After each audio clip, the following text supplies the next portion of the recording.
चलो जी स्टार्ट करते हैं। Am I audible to all of you? Just let me know in the chat box so we can start it. Voice clear है?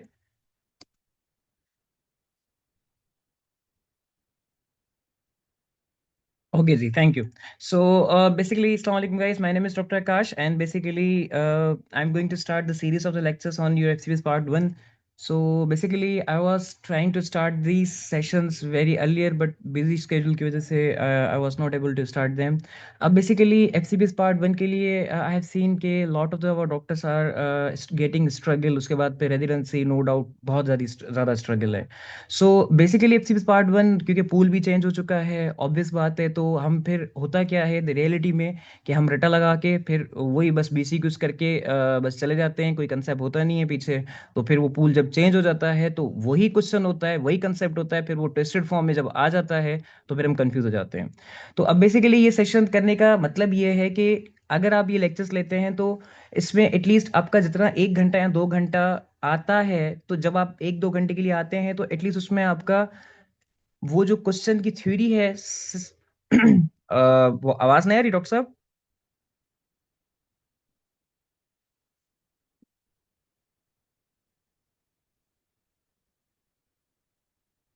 आवाज आ रही है doctor साहब? जी डॉक्टर साहब, फिर आपके पास कोई इशू होगा। जी, प्लीज कहीं पे भी हो तो मुझे बता दीजिएगा। डॉक्टर शानजा या डॉक्टर दानिश मुझे बता दीजिएगा।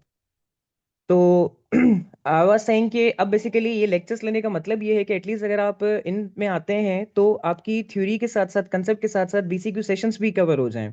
सो ये बेसिकली ट्रायल क्लासेस रखा है मैंने कि किस तरह से I will take these sessions, so इंशाल्लाह you will know into these. तो लेट्स स्टार्ट। वेरी टॉपिक रखा है दैट इज एंडोक्राइन का, इसमें we will start them about the endocrine and उसके बेसिक्स। देन फिर एक टॉपिक को मैं आपके कोरिलेटेड करके दिखाऊंगा कि ये फिजियो पैथो फार्मा। लेक्चर के बाद बीसी कुछ दिखाऊंगा जो पास्ट पेपर्स में आए हुए हैं, तो उसमें इंशाल्लाह you will be able it के आप खुद उसको पिक करेंगे कि ये किस तरह से इजीली सॉल्व हो रहा है। तो let's start it. In the endocrine system basically जब आप आते हैं तो इसमें थोड़ा सा जब आप इसको पहले पढ़ते हैं तो हार्मोन्स, ऑब्वियस बात है, in the endocrine you have the hormones. तो हार्मोन्स के जब आप इफेक्ट पढ़ते हैं तो they are all overly divided into three categories. You can say कि the effects of the hormones they will be divided into three categories. One of them will be autocrine effects, then second paracrine and then endocrine effects. Autocrine नाम से जाहिर है कि एक चीज अगर एक सेल से रिलीज हो रही है और वो उस सेल के ऊपर एक्ट कर रही है, that will be called as autocrine effect. एक सेल ने अपना एक हार्मोन रिलीज किया और उस हार्मोन का एक्शन उसी सेल के खुद के ऊपर हुआ, then this effect will be called as the autocrine effect. पर एक सेल ने एक हार्मोन रिलीज किया और उस सेल ने जो हार्मोन रिलीज किया उसका इफेक्ट उस सेल पे नहीं हुआ, उसके बराबर वाले इफेक्ट सेल पे हुआ, तो now this action of the hormone will be called as the paracrine effect. Means it is going to effect the its neighbour by cell, उसके पड़ोसी को जो इफेक्ट कर रहा है। but if the cell has released the hormone and it is going to affect on the very far cell, बहुत दूर है, वहां पे जाके एक्ट कर रहा है, वहां पे जाके अपने फंक्शन दिखा रहा है, तो now these effect of the hormone will be called as the endocrine effect. ये तीन टर्म्स क्लियर हो गए डॉक्टर साहब? तो फिर आगे चलें। वेरी बेसिक्स हैं ये। Okay, you just have to be with me in the chat box, yes और नो। जब मैं पूछूं तो जस्ट इतना आपने करना है, बिकॉज जब तक इंटरेक्टिव सेशन नहीं रहेगा पढ़ाने का कोई फायदा नहीं है, फिर तो यूट्यूब पे बहुत ज्यादा ये सारी चीजें पड़ी हुई हैं। उसके बाद आपके पास जब ये चीज क्लियर है तो now we will come up on to the,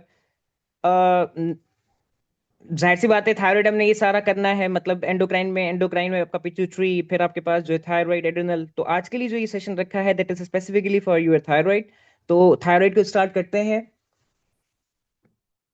अब जब आप थायराइड पे आते हो तो पहले इसकी थोड़ी सी हिस्टोलॉजी और एनाटॉमी पे जब आप आओगे तभी जाके आप एबल होगे कि इसकी फिजियो फार्मा एंड पैथो को हम समझ सकें। तो जब आप थायराइड पे आते हो तो एक जनरल रूल हमेशा याद कर लें कि कोई भी एंडोक्राइन ग्लैंड हो उसके बेसिकली दो पार्ट्स होते हैं। हिस्टोलॉजिकली अगर आप उसको काटोगे तो आपको उसके दो पार्ट मिलेंगे। एक पार्ट वो मिलेगा जो एक्चुअल फंक्शन करेगा, जो फंक्शनल होगा, जहां से वो चीज रिलीज हुई होगी। एक पार्ट आपका वो होगा जो उसको सपोर्ट करेगा। ऑब्वियस बात है, सिस्टम दुनिया में ऐसे ही चलता है ना कि एक बंदा जो काम करता है और एक बंदा वो होता है जो उसको सपोर्ट करता है उसके पीछे। सो जो फंक्शनल पार्ट होगा that will be called as the parenchyma, and जो सपोर्टिंग पार्ट होगा that will be called as a stroma. S for supporting, S for stroma. तो अब बेसिकली ये एक जनरल रूल जब आपने याद कर लिया, तो सेम अब इसको अप्लाई करें इन द थायराइड। तो थायराइड में जो आपका फंक्शनल पार्ट होगा, मींस जो पैरेन्काइमा होगा, उस वो होगा in the form of the thyroid follicle. Got it? जो फंक्शनल पार्ट होगा ओवरऑल जनरल, उसको बोलेंगे पैरेन्काइमा, और जो सपोर्टिंग पार्ट होगा उसको हम बोलेंगे ओवरऑल स्ट्रोमा। अब यही रूल, जनरल रूल डॉक्टर आकाश आपने बताया, तो इसको हम अप्लाई करेंगे इन द थायराइड। तो इन द थायराइड में आपका जो पैरेन्काइमा होगा वो in the form of thyroid follicle होगा, और जो आपका स्ट्रोमा होगा वो in the form of capsule and the septa होगा। ये पॉइंट समझ में आ गई डॉक्टर साहब यहां तक? अगर मैं बोलूं कि डॉक्टर साहब thyroid is made up of the thyroid follicles, ये गलत तो बात नहीं होगी ना, सही होगी। पर अब थायराइड फॉलिकल पैरेन्काइमा है या स्ट्रोमा है, ये अब आपको पता चल गया। ओके, सो मींस के थायराइड से जो फंक्शनल पार्ट होगा वो पैरेन्काइमा होगा। तो इसका मतलब कि जो T3 T4 थायराइड का एक्चुअल काम है थायराइड हार्मोन रिलीज करना, वो थायराइड पैरेन्काइमा से रिलीज होगा। दूसरे लफ्जों में वो कहां से रिलीज होगा? थायराइड फॉलिकल से रिलीज होगा। कंसेप्ट एक ही है, पर आपने देखा कि मैंने उसको कितने पॉइंट में ट्विस्ट करके बताया।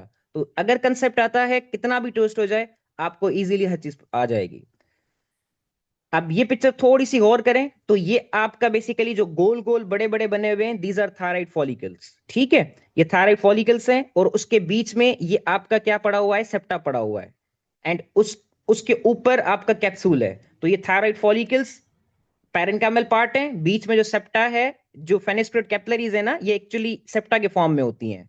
तो थायराइड फॉलिकल्स के बीच में जो सेप्टा होगा, that will be called as the interfollicular septa, क्योंकि दो फॉलिकल्स के बीच में है, पार्टीशन है, that will be called as the interfollicular septa. और अब एक्चुअली जो पैरेन्काइमल पार्ट है वो थायराइड फॉलिकल हुआ। तो हम एक थायराइड फॉलिकल को जब अलग से निकालेंगे, तो आप यहां पे देखेंगे तो थायराइड फॉलिकल्स में अंदर क्या पड़ा हुआ है? फॉलिकुलर सेल्स पड़े हुए हैं, ऐसा ही है ना? और अंदर फिर कॉलाइट पड़ा हुआ है। ये दो चीजें नजर आ रही हैं आपको। इसको डिटेल में भी आगे डिस्कस करूंगा। ये समझ में आ गया डॉक्टर साहब यहां तक? गुड। अब जब आप इसको आगे निकाल के चलते हैं, तो एक तो ये थायराइड फॉलिकल वाली चीज समझ में आ गई। ओके डॉक्टर आकाश, उसके बाद अगर आप देखेंगे तो थायराइड फॉलिकल में फॉलिकुलर सेल्स पड़े हुए हैं। उसके बाद आप जब देखेंगे तो फॉलिकल के बाहर भी एक सेल पड़ा हुआ है, जो ब्लू कलर का नजर आ रहा होगा, that will be called as a parafollicular cells, और that is called as a C cell. तो अब अगर मैं इसको कंबाइन करूं, तो I will come to know कि थायराइड में कितने सेल हुए? दो तरह के सेल हुए। एक वो सेल जो फॉलिकल में अंदर पड़ा हुआ है, that is called as the follicular cell, क्योंकि फॉलिकल के अंदर है। और एक वो सेल जो फॉलिकल से बाहर है, that is called as the para follicular cells. Para means in between, दो फॉलिकल्स के बीच में, that is called as para follicular cells. तो अब अगर मैं इसको एक में कंबाइन करूं, तो in thyroid I will found out the two types of the cell. One is called as the thyroid follicular cell and second is called as the parafollicular cells. From the thyroid follicular cells आपका जो hormone निकलेगा, that will be called as the T3 T4, and उसके बाद जो आपका parafollicular sales होगा, यहां से क्या निकलेगा? Not calcium, it is the calcitonin. Got my point? Excellent. अब आप इसमें थोड़ा सा जब डिटेल में जाएंगे, तो आपका जो ये फॉलिकुलर सेल्स है, now let's talk about to this. ये फॉलिकुलर सेल्स की शेप क्या होगी? डिफरेंट है। When the follicle is active, means it is secreting, then its shape will be the cuboidal. And when it is inactive, means it is not functioning, then its shape will be squamous. तो अब वो squamous पूछे या cuboidal पूछे, it should be clear to you कि squamous तब होगी जब फॉलिकल इनएक्टिव होगा, क्यूबाइडल तब होगी जब फॉलिकल आपका एक्टिव होगा। उसके बाद अब जब ये कंसेप्ट पढ़ लिया, now correlate this basic anatomy histology with your pathology. कैसे? डॉक्टर साहब ये आपने फॉलिकुलर सेल्स पढ़ लिए ना, ऑब्वियस बात है ट्यूमर भी तो यहां से निकलेंगे ना। तो वो कौन से थायराइड के ट्यूमर्स हैं that will be follicular in origin? These are 3 number. उसको याद करेंगे, पैफ पैफ हॉस्पिटल जो होती है ना, और फ्रॉम द जेपीएमसी जो है, पैफ ऑर्गेनाइजेशन भी है एक, ठीक है? तो इसको इस तरीके से आप निमोनिक याद कर सकते हैं, PAF, पैफ। तो papillary carcinoma, anaplastic carcinoma and follicular carcinoma. Clear? So यहां पे आपके ये 3 BCQs कवर हो गए कि type of the thyroid tumours that are in follicular origin. Follicular origin का मतलब है कि जो फॉलिकुलर सेल्स ऑफ थायराइड से ओरिजिनेट होंगे, that will be 3 in number. ये कंसेप्ट क्लियर हो गया डॉक्टर साहब? एक्सेलेंट। दूसरा सेल कौन सा पढ़ा आपने? Parafollicular cells. तो अब वहां पे भी डॉक्टर आकाश बता दें, the tumour that will be parafollicular in origin that will be called as a medullary carcinoma of the thyroid. आज के बाद जाके ये आप अपने बुक्स में देखिएगा कि मेडुलरी कार्सिनोमा में पहली पहली पॉइंट लिखी होगी कि it is originated from parafollicular cells. अब रट्टा लगाने की जरूरत नहीं पड़ेगी, स्टेप बाय स्टेप ऐसे चलेंगे, ऑटोमेटिकली कंसेप्ट खुद याद होते जाएंगे। तो यहाँ पे पैराफॉलिकुलर सेल्स की मेडिसिन से रिलेटेड चीज, पैथो से रिलेटेड चीज, 3 ट्यूमर, पैराफॉलिकुलर सेल से रिलेटेड ट्यूमर बता दिया, फंक्शन ही बता दिए। अब आगे चलें। यस, रिपीटेडली क्वेश्चन आता है डॉक्टर साहब ये। So tumour that originates from your parafollicular cells that is medullary carcinoma of the thyroid. अब डॉक्टर साहब इस पे एक और कंसेप्ट रिलेट करें जो आपने पैफ हॉस्पिटल पढ़ा है, that is follicular carcinoma of the thyroid. कहां से निकलेगा? थायराइड फॉलिकुलर सेल से। अब ये एक वाहिद ट्यूमर है, मैंने आपको पिक्चर में पीछे दिखाया था कि दो फॉलिकल्स के बीच में क्या पड़ा हुआ है। If you will come upon two this picture again, ये दो फॉलिकल्स के बीच में आपका मैंने बताया था इंटरफॉलिकुलर सेप्टा है, और उस इंटरफॉलिकुलर सेप्टा में क्या नजर आ रहा है? फेनेस्ट्रेटेड कैपिलरीज पड़ी हुई है ना। तो इट मींस के यहां से फेनेस्ट्रेटेड कैपिलरीज में मैं इंटर होके ब्लड सर्कुलेशन में जा सकता हूं। तो फॉलिकुलर कार्सिनोमा जो आपका ये है ट्यूमर थायराइड का, ये वो वाहिद ट्यूमर है जो इसमें कैपिलरी में सिस्टम में इंटर होके आपके ब्लड सर्कुलेशन में आ जाता है। तो यहां से आपका दूसरा बीसीक्यू निकलेगा, name the thyroid tumours that inter in the blood, और वो ब्लड में फैल जाता है, that is your follicular carcinoma of the thyroid. So follicular carcinothyroid will invade the septa of the thyroid. As a result, it will infiltrate blood vessels in the septa. So now I can ask you which thyroid tumor will be spread by the hematogenous spread in the body. That is the follicular carcinoma. Got my point? यहां पे concept clear? Doctor साहब कोई चीज, कोई query, question हो तो पूछें। Excellent. अब आ जाएं नेक्स्ट चीज पे। डॉक्टर साहब जब ये आपको समझ में आ गया, तो अब एक बेसिक ऑफ द आपको एंडोक्राइन सबको पता है कि कोई भी जो आप एंडोक्राइन में बात करते हो तो आपका ऊपर सिस्टम स्टार्ट होता है, that is hypothalamus, then pituitary, and then फिर आपका नीचे जिस एंडोक्राइन ग्लैंड की आप बात कर रहे हो। तो every gland is controlled by the, उसके ऊपर बैठा हुआ है पिट्यूटरी, एंटी पिट्यूटरी, और उसके ऊपर बैठा हुआ है आपका हाइपोथैलेमस। ये सबको पता है। तो अब जाहिर सी बात है, पहले कमांड कहां से आएगा? हाइपोथैलेमस से। उसके बाद कमांड कहां जाएगा? एंट्री पिट्यूटरी पे। उसके बाद कमांड कहां जाएगा? थायराइड पे, because I am talking about the thyroid, that's why I have to discuss in the relation with the thyroid. Doctor साहब ये कौन टाइप का लिख रहा है प्लीज? तो now hypothalamus and entry pituitary and the thyroid gland, they together with their respective hormones comprises a regulatory circuit which is called as the hypothalamic pituitary thyroid axis. ये कुछ भी नहीं है, इसका मतलब ये कि हाइपोथैलेमस से एक हार्मोन निकलेगा जो एंट्री पिट्यूटरी के पास जाएगा, वहां से वो दूसरा हार्मोन निकलवाएगा जो आगे जाके थायराइड के पास जाएगा, और अल्टीमेटली थायराइड से जाके आपका T3 T4 रिलीज करवाएगा। Now we have to discuss all these in step by step. तो अब हाइपोथैलेमस से बहुत सारे हार्मोन्स निकलते हैं, डिटेल में आगे जब लेक्चर्स करेंगे तो उसकी अलग चीज बताऊंगा। बट हियर हाइपोथैलेमस से इन रिलेशन टू एक और हार्मोन निकलता है related thyroid, that is called as the TRH। TRH, what is the full form of TRH doctor साहब?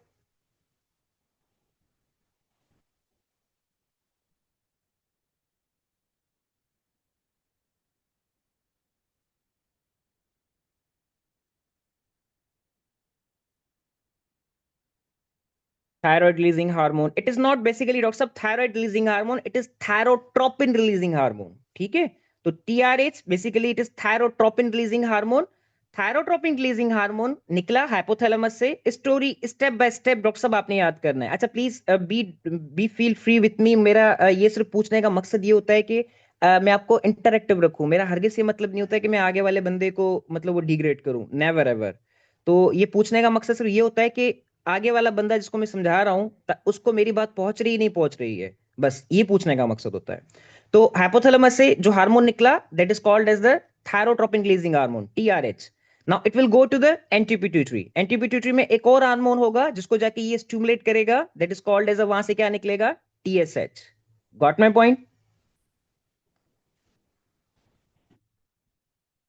अच्छा जी, अब यहाँ पे डॉक्टर साहब मैं थोड़ी सी आपको एक चीज बताऊंगा। एंटी पिट्यूटरी में बेसिकली आप जब बात करते हो एंटी पिट्यूटरी में बहुत ज्यादा हार्मोन्स निकलते हैं, ठीक है। वहां पे बहुत ज्यादा सेल्स हैं, वो जब एंटी पिट्यूटरी में करवाऊंगा इंशाल्लाह, तो उसमें मैं हिस्टोलॉजी में बताऊंगा। बट एक चीज याद करनी है कि एंटी पिट्यूटरी में एक सेल होता है जिसका नाम होता है थायरोट्रॉप। एंटी पिट्यूटरी में बहुत ज्यादा सेल्स होते हैं, जिसमें से एक सेल आपका जो होता है that is called as a thyrotrope. Thyrotrope पे बेसिकली जो आपका टीआरएच है, इसीलिए मैंने फुल फॉर्म पहले उसका पूछा कि टीआरएच का फुल फॉर्म है थायरोट्रोपिन रिलीजिंग हार्मोन, थायरोट्रोपिन। तो इसका मतलब है ये एंटी पिट्यूटरी में जिस सेल के पास आएगा उसका क्या नाम पड़ेगा? थायरोट्रॉफ। Clear?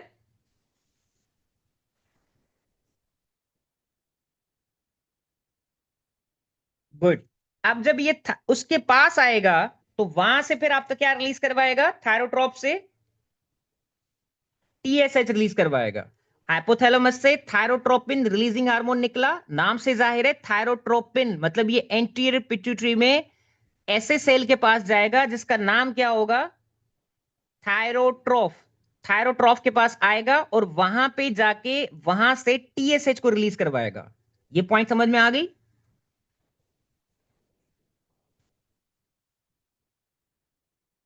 Very good. Now this TSH will come, anterior pituitary से निकला, ये कहां जाएगा? थायराइड के पास जाएगा। वहां पे एक इसका रिसेप्टर पड़ा हुआ है, उसके साथ अटैच होके ये वहां से जाके टीएसएच अटैच होके T3 T4 आपका रिलीज करवाएगा। कैसे करते हैं आगे डिटेल में पढ़ेंगे इंशाल्लाह। ये ओवरऑल एक बेसिक कंसेप्ट है। नाउ कम अपॉन टू कि अगर कोई ऐसा प्रॉब्लम है हाइपोथैलेमस में जिसकी वजह से टीआरएच आपका रिलीज नहीं हो रहा है, तो इस प्रॉब्लम को क्या कहेंगे? प्राइम। इस प्रॉब्लम को हम कहेंगे टर्शरी। फिर वो ज्यादा निकल रहा है तो बोलेंगे टर्शरी हाइपरथायरॉयडिज्म, अगर कम निकल रहा है तो बोलेंगे टर्शरी हाइपोथायरॉयडिज्म। क्लियर हो गया? Same in the case of second, अगर एंट्री पिट्यूटरी से रिलेटेड है तो सेकेंडरी वर्ड यूज करेंगे, अगर थायराइड से रिलेटेड है तो प्राइमरी यूज करेंगे।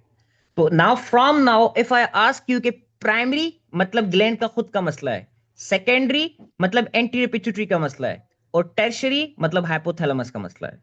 डॉक्टर साहब यहां तक जिसको पॉइंट ना क्लियर हुई है उसको पूछ सकता है, तो फिर हम आगे चले। क्लियर हो गया?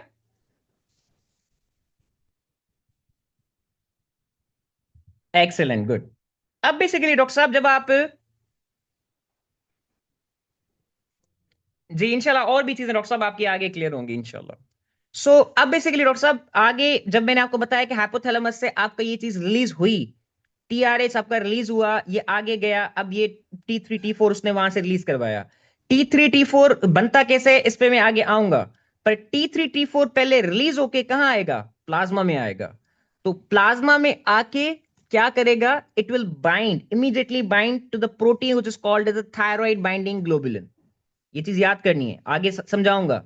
आपका टीएसएच आया, टीएसएच ने क्या किया? आगे आके आपका T3 T4 रिलीज करवाया। डॉक्टर साहब ये मार्किंग कौन कर रहा है प्लीज, थोड़ा सा इस पे कर लें। तो ये टीएसएच ने आके T3 T4 रिलीज करवाया, T3 T4 आपका कहां रिलीज हो गया? ब्लड में रिलीज हो गया। नाउ ब्लड में आने के बाद T3 T4 आपका एक प्रोटीन के साथ आके बाइंड करता है, उस प्रोटीन का नाम है थायराइड बाइंडिंग ग्लोबुलिन। हमेशा याद कीजिएगा कि आप खुद से पूछें कि अगर आपको कोई बाउंड कर दे तो क्या आप कोई काम कर पाएंगे? If I bound you, doctor साहब मैं आपको बस बंद करके जेल में रख रहा हूं, तो आपके कोई काम कर पाएंगे? It will not be possible for you to perform any function. तो T3 T4 जब थायराइड बाइंडिंग ग्लोबुलिन के साथ बाइंड हो जाता है तो ये इनएक्टिव हो जाता है, ये कोई काम नहीं कर पाता है। और वो आपका T3 T4 जो थायराइड बाइंडिंग ग्लोबुलिन से बाइंड नहीं करता, वो आपका अपना काम करता है। ये एक नेचुरल फेनोमेना है, समझ में आता है हमें? तो कहने का मतलब T3 T4 जब थायराइड हार्मोन थायराइड ग्लैंड से रिलीज होगा, उसका 99% बाउंड हो जाएगा to the plasma protein which is called as the thyroid binding globulin. Clear हो गया? TBG। इजी डॉक्टर साहब? बाकी जो 1% आपका बचा, that will be your active form, जिसको आप कहते हो free T3 and free T4। Labs में लिखते होंगे डॉक्टर साहब कभी के FT4 और FT3। इसका मतलब ये है कि जो बाकी 1% बचा वो फ्री है, that is not bounded to the thyroid binding globulin, and it will be called as the FT3 and FT4। So जो आपको एक्चुअल फंक्शन थायराइड का परफॉर्म करके देगा वो कौन करके देगा? Free T3 and free T4, because 99% वो तो बाउंड हो गया थायराइड बाइंडिंग ग्लोबुलिन से, वो आपका इनएक्टिव हो गया। सो दैट्स वाई अब मेरा जो एक्चुअल काम होगा वो ये फ्री T3 T4 करके देगा। इसीलिए जब आप एंडोक्राइनोलॉजिस्ट और कंसल्टेंट्स को देखते होंगे तो वो आपको हमेशा TSH और FT3 FT4 लिख के देते होंगे। क्यों? कभी पूछा है? बिकॉज वो इसलिए लिख के देते हैं कि एक्चुअल काम मुझे पता करना है FT3 FT4 कितना अमाउंट है, क्योंकि वही फंक्शन परफॉर्म कर रहा है। बाउंडेड फॉर्म का मुझे कुछ भी जो है वो काम नहीं है। तो इसका मतलब आपकी बॉडी में जितना भी T3 T4 है, it will be called as the total T3 T4, and total T3 T4 is nothing but it is sum of the bounded T3 and free T3। Clear हो गया? आज के बाद अगर मैं आपसे पूछूंगी डॉक्टर साहब आपकी बॉडी में टोटल T3 कितना है, तो आप बोलेंगे sir it is sum up of the bounded T3 and free T3। आपकी बॉडी में टोटल T4 कितना है, तो यू विल से कि it is the sum of the bounded T4 and free T4। यहां तक कंसेप्ट क्लियर हो गया, तो फिर आगे चले। डॉक्टर साहब अब थोड़ा सा अपने आप से सवाल करें, इसी चीज को अब आप कोरिलेट करें। मैं आपसे आ रहा हूं डॉक्टर साहब, हर चीज क्लियर करूंगा, you just have to be with me. मुझे बताएंगे डॉक्टर साहब, अगर मैं ऐसी कंडीशन कर लूं जिसमें थायराइड बाइंडिंग ग्लोबुलिन को बढ़ा दूं तो क्या होगा? अल्टीमेटली यही होगा ना कि जो आपका फ्री फॉर्म है वो भी यूटिलाइज हो जाएगा, ऐसा ही होगा। अगर मैं कोई ऐसी कंडीशन कर दूं बॉडी में जिसमें थायराइड बाइंडिंग ग्लोबुलिन प्रोटीन को मैं बढ़ा दूं, तो क्या वो करेगी कि यार जितना फ्री फॉर्म पड़ा हुआ है उसको भी साथ ले लेगी? अल्टीमेटली यही होगा, तो दे will B decreased FT3 and FT4, ऐसा ही होगा। उसका अब उल्टा कर ले कंडीशन का, ऐसी कंडीशन करूं जिसमें TBI थायराइड बाइंडिंग ग्लोबुलिन में कम कर दूं तो क्या होगा? अल्टीमेटली FT3 FT4 क्या होगा? बढ़ जाएगा, ऐसा ही होगा ना? ये कंसेप्ट क्लियर हो रहा है? Okay, so now the name the conditions in which you will increase the, जी बिल्कुल इनवर्सली करना है, अगर एक कंसेप्ट समझ में आ गया दूसरा ऑटोमेटिक समझ में आएगा। Now name the conditions in you which increase the thyroid binding globulin. The first condition will be pregnancy. Second condition will be, जी वेरी गुड डॉक्टर साहब, सेकंड कंडीशन कौन सी होगी? Excellent. Oral contraceptives, but specially those oral contraceptives that contain the oestrogen. अब दो option आ जाएं उसमें, अगर वो बोले कि oral कंट्रासेप्टिव्स containing progesterone and oral contraceptives containing estrogen, so you will pick it up the oral contraceptives containing estrogen. Got my point? तो एक पहली कंडीशन हो गई आपकी pregnancy, and then second condition oestrogen containing oral contraceptives. What about the third condition? आ रहा हूं doctor साहब, सब पे आ रहा हूं।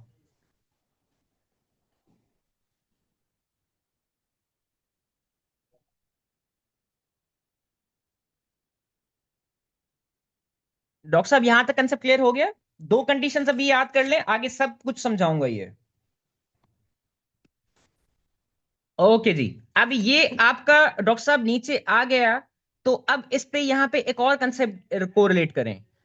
जो आपका ये रिलीज हुआ है नीचे, इसमें मिसाल के तौर पे आपका ये जो थायराइड हार्मोन रिलीज हुआ है, इसको मैं करता हूं कि यार ये 100% रिलीज हुआ है, ठीक है? तो इसमें कितने हार्मोन आ रहे हैं? दो आ रहे हैं ना, T3 और T4 आ रहे हैं। तो किसका कितना परसेंट होगा? तो जो रिलीज हार्मोन हो रहा है उसमें मेजोरिटी आपका 80% किसका होगा? T4 का, और 20% बाकी किसका होगा? T3 का। Got my point? जो आपका टोटल हार्मोन थायराइड से रिलीज हो रहा है, इसी को अब दूसरा कंसेप्ट लगाएं, तो इसमें 80% T4 का होगा और 20% T3 का होगा। अब यहां पे दूसरा कंसेप्ट कोरिलेट करें कि आपका बॉडी में most active among T3 and T4 वो कौन सा है? T3 है। वाई? बिकॉज ये अपने रिसेप्टर के साथ ज्यादा एफिकेसली बाउंड होता है। आप अपने हिसाब से खुद पूछें कि अगर आप हॉस्पिटल में काम करते हैं, ठीक है, आप अगर वहां पे रेगुलरली जाते हैं, तो मैं क्या बोलूंगा आपको? क्या ये बंदा ज्यादा काम करता है? ऐसे ही बोलूंगा ना। अगर आप अपने मरीज के साथ ज्यादा अटैच्ड हैं, मैं बोलूंगा यार ये ज्यादा काम करता है। और दूसरा बंदा है जो हॉस्पिटल जाता ही नहीं है, निकलते घर से दोनों हैं बंदे, एक दो दोस्त हैं वो घर से निकलते हैं, घर आपका थायराइड हुआ, एक का नाम है T3 एक का नाम है T4, पर एक अपने काम पे जाता है हॉस्पिटल और दूसरा आवारगी करने चला जाता है।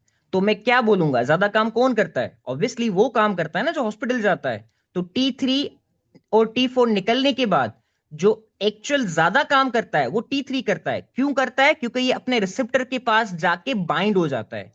T4 नहीं करता है ऐसे। तो आज के बाद अगर कोई आपसे पूछे कि T3 T4 में मोस्ट पोटेंट कौन सा है, तो आप बोलेंगे T3। सेकंड रीजन अगर आपसे पूछे कि T3 पोटेंट क्यों है, because it bind to its receptors very efficiently. Clear हो गया? ये BCQ आपका आ चुका है कि T3 आपका पोटेंट क्यों है, बिकॉज ये अपने रिसेप्टर के साथ बहुत ज्यादा एफिकेटिवली बाउंड होता है। जी बिल्कुल। अच्छा, उसके बाद बेसिकली आपके पास जो है वो नेक्स्ट है। चलें ठीक है, समझ में आ गया। तो अब क्या होता है कि 80% आपका जो क्या रिलीज हुआ T4 है और 20% आपका T3 है। नाउ क्योंकि डॉक्टर साहब मुझे फंक्शन बॉडी में याद कर लें, थायराइड के हर सेल पे फंक्शन है, ठीक है, थायराइड ग्लैंड का थायराइड हार्मोन का बॉडी के हर सेल पे काम है ही है। तो जाहिर सी बात है मुझे T3 तो ज्यादा चाहिए ना, वो तो 20% रिलीज हो रहा है ऊपर से। तो अब होता क्या है कि ये जो T4 है ये कन्वर्ट हो जाता है T3 में। कैसे? T4 कन्वर्ट होगा दो चीजों में। एक इसमें से बनेगा एक्टिव T3 और एक इसमें से बनेगा इनएक्टिव T3। जो T4 आपका ब्लड में आया ये बेसिकली अब कन्वर्ट हो जाएगा दो चीजों में। एक इसमें से बनेगा एक्टिव T3 और दूसरा बनेगा इनएक्टिव T3। जो इनएक्टिव T3 होगा उसका नाम होगा RT3। जो इनएक्टिव T3 होगा उसका नाम होगा RT3। क्लियर हो गया? और एक्टिव T3 को यू विल सिंपली से कि T3। क्लियर हो गया डॉक्टर साहब? ये अब T4 में से कितनी चीजें बनी? दो चीजें। तो मतलब दो एंजाइम भी तो होने चाहिए ना। अगर आप T4 में से ब्लड में दो चीजें बना रहे हो तो ऑब्वियस बात है उसमें दो चीजें, दो एंजाइम भी चाहिए होंगे आपको। तो कैन यू प्लीज नेम कि कौन सा एंजाइम क्या करेगा?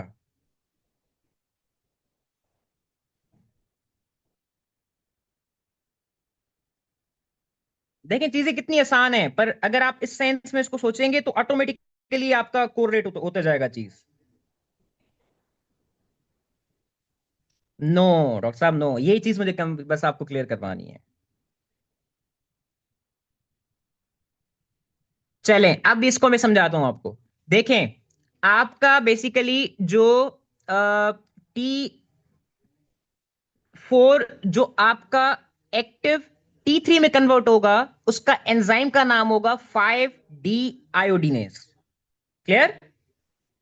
जो आपका T4 एक्टिव T3 में कन्वर्ट होगा it will be done by the enzyme which is called as the 5D आयोडीनेस।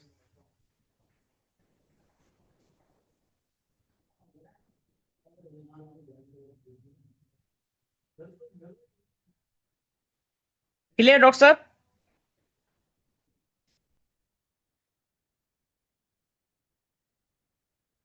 Now come up on to this point, यहां पे इसको फार्माकोलॉजी से कोरिलेट करें। कोई ऐसा ड्रग बताएं डॉक्टर साहब जो इसकी T4 की कन्वर्जन को T3 में स्टॉप कर दे।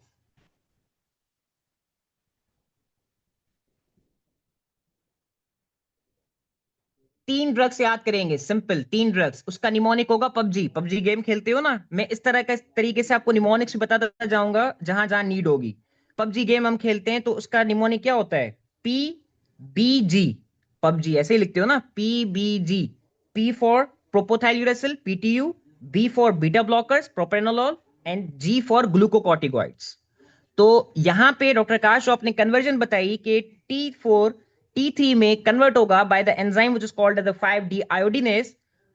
तो यहां पे फिजियो को कोरिलेट करेंगे विद फार्माकोलॉजी कि वो कौन से ड्रग्स हैं जो आपके इस कन्वर्जन को डिक्रीज करेंगे। तो उसको नाम याद करने का तरीका mnemonic is PUBG. PBG, P for propothyl, B for beta blockers and G for glucocorticoids. Easy?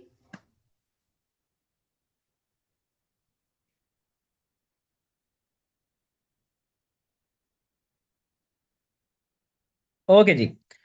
अब आ जाए डॉक्टर साहब, ये जब आपकी चीज आसान हो गई तो नाउ कम अ पॉइंट के अब ये तो आपने रिलीज करवा लिया नीचे। नाउ कम अपॉन टू के अंदर ये आपका बन कैसे रहा है, मतलब आपका जो ये हार्मोन है ये अंदर बन कैसे रहा है। आ रहा हूँ डॉक्टर साहब, RT3 पे भी आ रहा हूँ, उस पे भी आगे कंसेप्ट कोरिलेट करूंगा। अब सवाल ये है कि अंदर आपका ये हार्मोन एक्चुअली बन कैसे रहा है, that is the actual thing. तो इसको समझने के लिए we have understood the structure. पहले ही समझ लिया था हमने कि फॉलिकल अंदर थायराइड फॉलिकुलर सेल से, okay. Now come a point कि इसके स्टेप बाय स्टेप इसको हमने पैथो से और फिजियो से फार्मा से कोरिलेट करना है। तो इसको सिंपल तरीका ये है कि 4 स्टेप्स में आप इसको याद करेंगे कि आपका जो थायराइड हार्मोन है वो 4 स्टेप्स में बनता है। तो first step is iodide trapping. आप डाइट में बेसिकली क्या लेते हो, सॉल्ट लेते हो ना। उस सॉल्ट पे बेसिकली क्या लिखा हुआ होता है, ये लिखा होता है आयोडाइड ये वो। तो बेसिकली आपने सॉल्ट में अंदर लिया, नमक लिया, उसमें से आपको क्या मिला, आयोडीन मिला। अगर आयोडाइड मिलता है या आयोडीन, इसको लिखेंगे कैसे, आयोडीन के अगर आयोडाइड होगा तो उसके ऊपर चार्ज देंगे माइनस की। देर आर टू फॉर्म्स, अगर आयोडीन है तो उसके ऊपर कोई भी चार्ज नहीं देंगे, सिंपल आई लिखेंगे। अगर आयोडाइड होगा तो उसके ऊपर आप निगेटिव चार्ज देंगे, ये फर्क है। तो बेसिकली डाइट में आपको जो मिलता है, कुछ ऐसे सॉल्ट होते हैं जिसमें आयोडीन होता है, कुछ ऐसे सॉल्ट होते हैं जिसमें आयोडाइड होता है।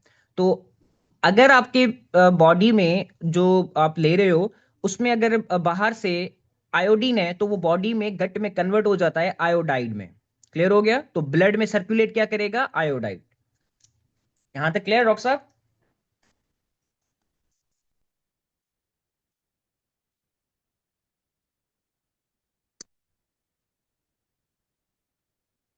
एवरीवन प्लीज डॉक्टर साहब 45 कैंडिडेट से दो 10 तो रिप्लाई दे दो, क्योंकि ये मेरी नेचर है, मैं जब तक सबको क्लियर नहीं होता है मैं आगे नहीं जाता हूँ।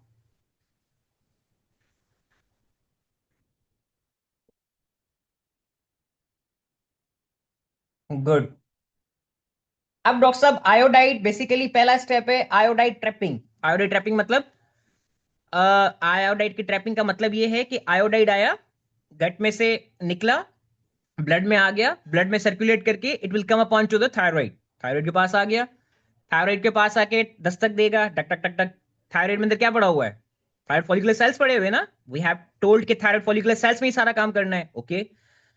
थायराइड फॉलिकुलर सेल के पास एक आपका ट्रांसपोर्टर होता है जिसको कहते हो सोडियम आयोडाइड को ट्रांसपोर्टर, या इसका नाम होता है आयोडाइड पंप।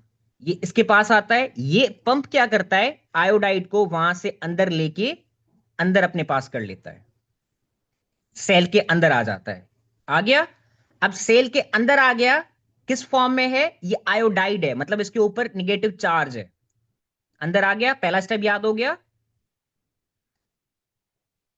अब बेसिकली इसके सेल के अंदर आ गया, मुझे क्या करना है डॉक्टर साहब, देखिए ना, निगेटिव बंदा जो भी होता है खतरनाक होता है, इसके ऊपर नेगेटिव चार्ज है, ये आयोडाइड है। I have to convert this iodide into iodine. तो सेकंड स्टेप क्या होगा, second step will be oxidation of this iodide into iodine. Clear हो गया। तो अब इन दो स्टेप्स को फार्माकोलॉजी पॉइंट ऑफ व्यू से क्लियर करें। अब अगर ये आयोडाइड आप जो वहां से ले रहे हो, किसके थ्रू ले रहे हो, पंप के थ्रू ले रहे हो ना, तो मतलब यहां पे कोई ऐसी चीज आएगी जो इस पंप को इनहेबिट भी कर सकती है। एक ड्रग का नाम बता दें, यू कैन से एमेड्रॉन। जो एमेड्रॉन ड्रग लेते हो, this can inhibit this pump. दूसरा, आप डॉक्टर साहब जब ज्यादा आयोडाइड दोगे ना, तो अल्टीमेटली क्या होगा, ज्यादा आयोडाइड आयोडाइड दोगे, आप चक्की में आटा मतलब वो जो है वो गेहूं देते जा रहे हो और उसमें से आटा निकालते जा रहे हो। अगर मैं एट ए टाइम उसमें बोरियां की बोरियां गेहूं डाल दूंगा, मशीन फंस जाएगी ना, मशीन आपको आटा नहीं दे पाएगी, मशीन स्टॉप हो जाएगी, अपना काम बंद कर देगी। Same is in the case of here, कि जब आप आयोडाइड पंप में बहुत ज्यादा आयोडाइड डालते हो तो वो स्टॉप हो जाता है। इस इफेक्ट को कहते हैं वॉल्फ चायकॉफ इफेक्ट। फाइनल ईयर से पढ़ते आ रहे हैं, आई होप सो आज ही क्लियर हो गया होगा। क्लियर हो गया डॉक्टर साहब। तो I can say you can stop this pump by the four things. One is called as the high iodide, and if you are stopping this pump by the high iodide, this will be called as a Wolff-Chaikoff effect. Second चीज, इस pump को stop करोगे by the amidron. Third चीज, you can stop this by thiocyanate, you can stop this by perchlorate। ये BRS physio में आपके लिखे हुए हैं। तो at least these four concept, these four causes should be on your tip, कि इस पंप को मैं इन चार चीजों से स्टॉप कर सकता हूं। इफ इट इज क्लियर, तो सेकंड स्टेप हमने क्या पढ़ा था, आयोडाइड जो अंदर आ गया, मुझे इसके ऊपर जो नेगेटिव चार्ज है इसको खत्म करना है। खत्म कैसे होगी? By the process which is called as oxidation of iodide. कौन करेगा? एक एंजाइम करेगा जिसका नाम है टीपीओ, थायराइड पर ऑक्सीडेज। ये क्या करेगा? इसके ऊपर जो चार्ज है उसको खत्म कर देगा और क्या बनाएगा? आयोडीन बनाएगा। क्लियर हो गया? अब आयोडीन बन गया, दो स्टेप्स क्लियर हो गए। Step one was going to be performed by the iodide pump, and step two is going to be performed by the TPO, thyroid peroxidase। अब ये आपका आयोडीन बन गया। अब होता क्या है कि ये आयोडीन थायराइड, मैंने आपको जो पिक्चर पीछे दिखाई थी, अगर हम इसमें थोड़ा सा पीछे जाएं, let me show you again.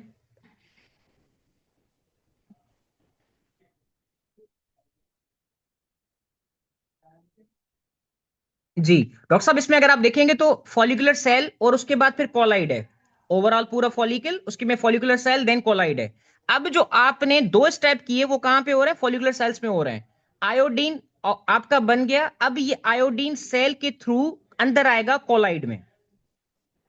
Colloid क्या है आगे बताता हूं। अंदर आएगा कॉलाइड में, ये समझ में आ गया? अब वहां से आयोडाइड ब्लड से सेल के अंदर आ रहा था by a pump which is called as the iodide pump. Obvious बात है, फॉलिकुलर सेल का जो ये वाला है दूसरा हिस्सा होगा जहां से ये कोलाइड की तरफ आएगा, कोई ना कोई ट्रांसपोर्टर के थ्रू आएगा ना, तो उस ट्रांसपोर्टर का नाम है पेंड्रिन। उस ट्रांसपोर्टर का नाम है पेंड्रिन। बीआरएस फिजियो में और फर्स्ट एड में लिखी हुई चीजें ये मिक्स करके। बट अगर कंसेप्ट के साथ चले कल चलते जाएंगे, it will be easy for you. Clear? वहां पे ट्रांसपोर्टर था सोडियम आयोडाइड पंप, यहां पे ट्रांसपोर्टर है पेंड्रिन। अब आपका आयोडीन कहां आ गया? कोलाइड में। पिक्चर को देखते जाएं, चीज आसान होती जाएगी। कोलाइड में आ गया, यहां पे इसको एक और चीज मिलेगी जो इसका ऑलरेडी वेट कर रही होगी, वो होगी protein which is called as the,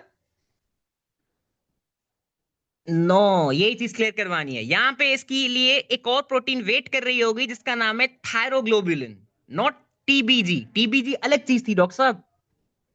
टीबीजी आपका प्लाज्मा प्रोटीन में था जो थायराइड को बाइंड कर रहा था। यहां पे थायराइड ग्लोबुलिन है, so there is a difference. तो now this iodine will come into the thyroid, जो ये अपना ल्यूमेन है उसमें आएगा, और वहां पे इसके लिए एक और प्रोटीन ऑलरेडी वेट कर रही होगी जिसका नाम होगा थायरोग्लोबुलिन, जिसको हम टीजी लिखते हैं। अब बेसिकली क्या होगा कि थायरोग्लोबुलिन कैसे आई यहां पे? This was already pre form by the thyroid follicular cells, और उसको वो रिलीज कर देते हैं ल्यूमिन में। तो ये जो थायरोग्लोबुलिन है ये क्या है? This is actually a protein. किस चीज की प्रोटीन है? प्रोटीन है तो अमाइनो एसिड होगा ना इसमें। तो अमाइनो एसिड इसमें जो होगा उसका नाम होगा टायरोसिन। Got my point? तो थायरोग्लोबुलिन आपकी अमाइनो, जी टायरोसिन बीसीक्यू आता है डॉक्टर साहब। ये अमाइनो एसिड प्रोटीन है। किस चीज की? कौन से अमाइनो एसिड की? टायरोसिन की। क्या थायरोग्लोबुलिन में आयोडीन है? नहीं है। जो कोलाइड में आपका पड़ा हुआ है उसमें आयोडीन है ही नहीं ना, आयोडीन तो अभी आपने भेजा है। तो thyroglobulin it is actually iodine free and it is going to be stored in the colloid. ये चीज समझ में आ गई डॉक्टर साहब? तो मैं आगे चलूं फिर। आई होप सो ये क्लियर हो गया होगा। Very good. तो उसके बाद डॉक्टर साहब अब आपका बेसिकली जब ये आ गई कोलाइड में, आयोडीन आ गया वहां पे, इसके लिए ऑलरेडी जो वेट कर रहा है थायरोग्लोबुलिन वेट कर रहा है, तो अब क्या होगा कि ये जो आयोडीन है थायरोग्लोबुलिन में जो टायरोसिन बने हुए हैं जो पड़े हुए हैं उसके साथ आके बाइंड करेगा, और इस स्टेप को बोलेंगे ऑर्गेनिफिकेशन और आयोडीनेशन। दोनों सेम चीजें हैं। अब क्या होगा कि जो आयोडीन आया वो टायरोसिन अमाइनो एसिड जो थायरोग्लोबुलिन में पड़ा हुआ है उसके साथ आके अटैच करेगा। So this process now will be called as organification or iodination. And what will happen? Iodine अगर एक टायरोसिन के साथ अटैच करता है तो it will be called as a MIT. MIT मतलब and one iodine has attached to the tyrosine. अगर दो आयोडीन होते हैं तो that will be called as a DIT. पूरी थायरोग्लोबुलिन में इस तरह से बनता जाएगा MIT DIT MIT DIT।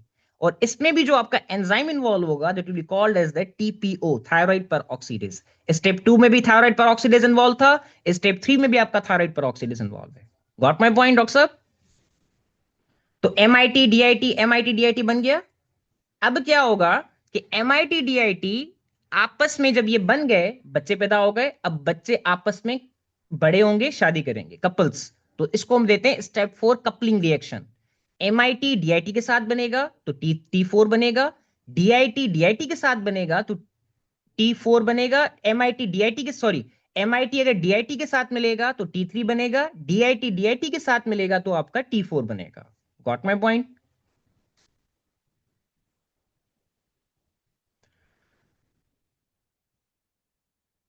Okay, तो डॉक्टर साहब अब आप ये बताएं कि थायरोग्लोबुलिन में इस तरह से भी तो हो सकता है ना कि M I T D I T के साथ बना, मिला तो टी 3 बना।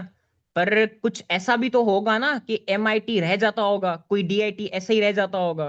क्या कपल्स हमेशा सबके मिलते हैं? क्या ऐसा तो नहीं होता ना? अगर आप थोड़ा सा रियलिटी में देखें तो कपल्स कुछ कुछ के बनते हैं ना, सबके तो नहीं बनते। तो बेचारे जो रह जाते हैं उनका क्या कसूर है? तो ये जहन में पॉइंट रखनी है।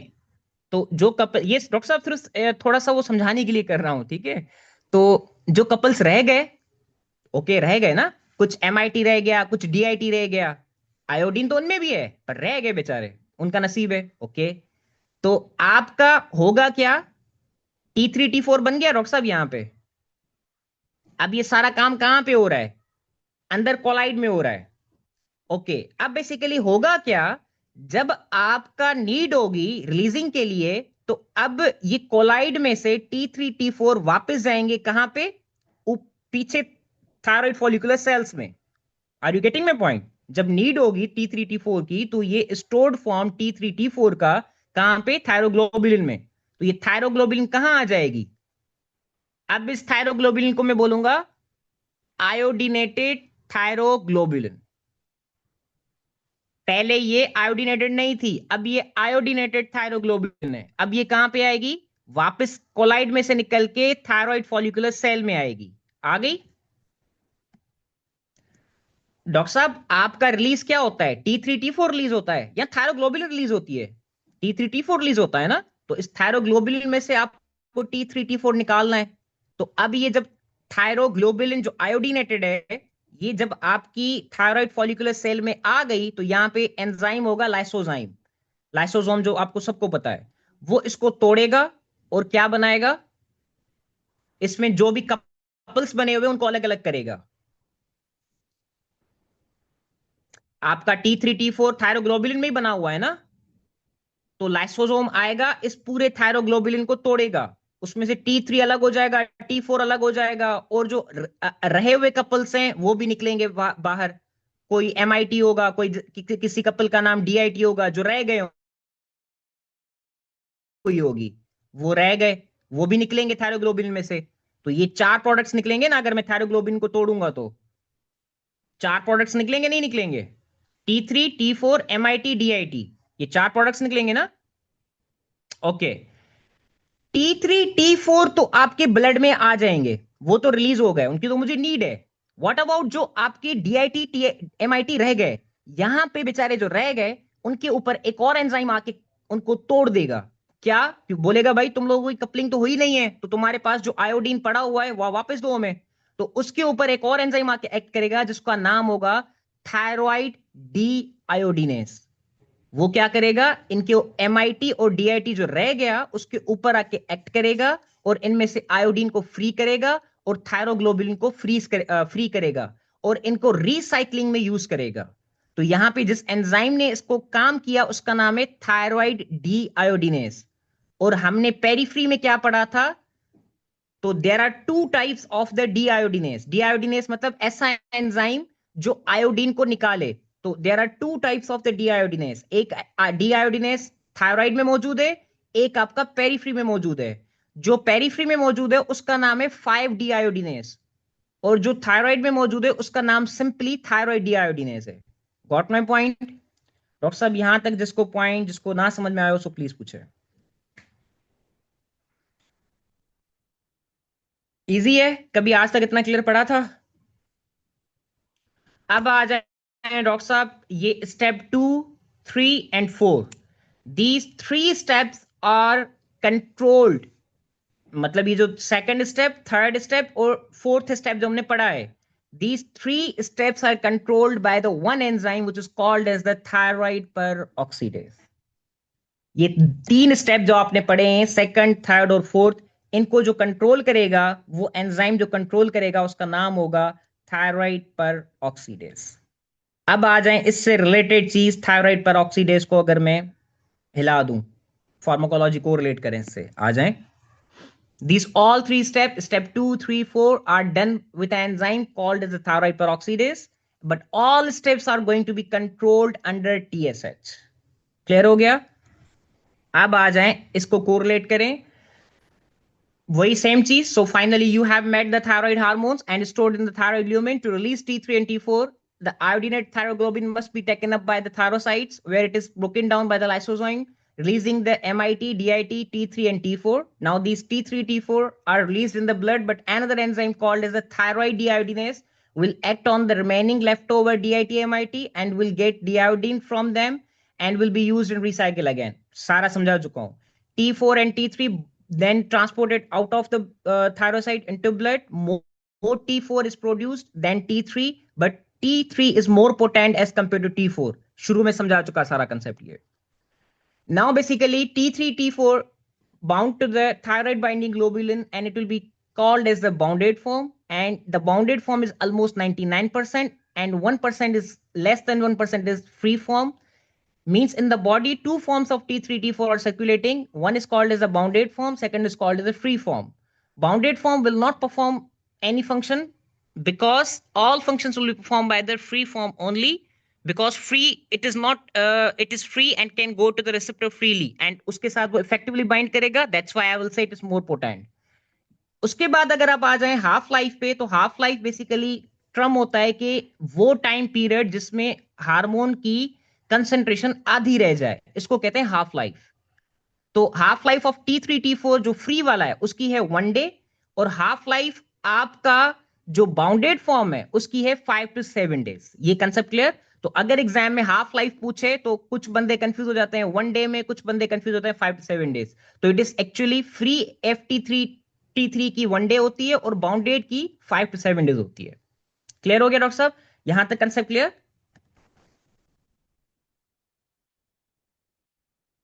ओके. तो अब बेसिकली होगा क्या कि आपका जो ये फ्री T3, T4 है, मैंने बताया था सारा काम इसको ही करना है क्योंकि एक्चुअल काम यही है. तो इसी को ही अपनी सीक्रेशन को कंट्रोल करना होता है बाय नेगेटिव फीडबैक. ऊपर से थायरोट्रॉप से आपका TSH तो आ रहा है ना, उसको सिग्नल तो देना है कि भाई अब रुक जा, हमारे बॉडी में बहुत T3, T4 आ गया है. तो जब FT3, FT4 की कंसंट्रेशन आपकी बढ़ जाएगी तो क्या होगा, वो आपका इनहेबिट कर देगा थायरोट्रॉप को. क्लियर हो गया? आपका FT3, FT4 ब्लड में बढ़ा, उसने खुद ही अपनी सीक्रेशन को कंट्रोल किया. कैसे? By inhibiting the thyrotroph. उसको बोला भाई हम ज्यादा आ गए बॉडी में, मेहरबानी करके TSH ना दो, TSH नहीं आएगा. अब जब इसकी हाफ लाइफ 1 डे है, मतलब एक दिन के बाद जब इसकी कंसंट्रेशन आधी हो जाएगी तो कंसंट्रेशन क्या हो गई, डिक्रीज हो गई. तो जब डिक्रीज कंसंट्रेशन होगी तो नेगेटिव फीडबैक आपका स्टॉप हो जाएगा और थायरोट्रॉप अगेन एक्टिवेटेड हो जाएगा. एज अ रिजल्ट TSH निकलेगा और फिर अगेन कंसंट्रेशन बढ़ जाएगी. इस तरीके से आपका साइकिल चलता रहेगा.